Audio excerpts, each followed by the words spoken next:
नमस्कार दोस्तों, स्वागत बाटे आप सबके आपन चैनल शॉर्ट न्यूज में। तो दोस्तों आप सब एक वीडियो के देखले हो खबर जेकरा में गोलू राजा के अचानक गोली लाग जात बा। और अगर नहीं देखले तो देखिए जा कैसे गोलू राजा के गोली लागल बा। ओकरा बाद देखाइब जा खेसारी लाल यादव लाइव आकर का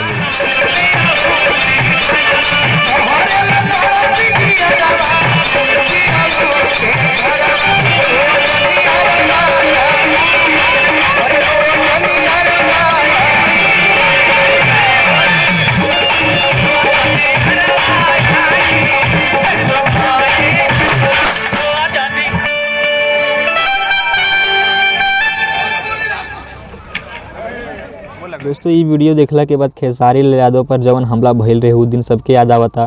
तो दोस्तों याद कैला से कुछ होखे वाला नहीं के, काहे कि यदि वो समय ही सब लोग मिल के आवाज़ उठेले रहते था आज ये दिन देखे के सबके नाम। दोस्तों ये घटना पर भोजपुरी के जाने माने कलाकार सब लोग पोस्ट करके भगवान से प्रार्थना कैले बा कि गोलू राजा जल्दी से ठीक हो जा।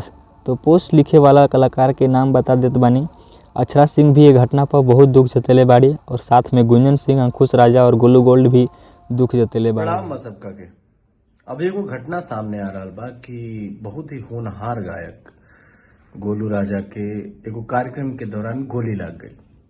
हम काले से उनका के 2-3 बारी फोन ट्राई कैनी बट फोन लागत नहीं के, स्विच ऑफ बतावा। और बता दी कि खेसारी लाल यादव जी के शायद नहीं पता चले कि ऐसा घटना भइल बा। उनकरा के जैसे पता चली वो लाइव आई हैं तो इस चैनल पर सबसे पहले देखे के मिली आप लोग के।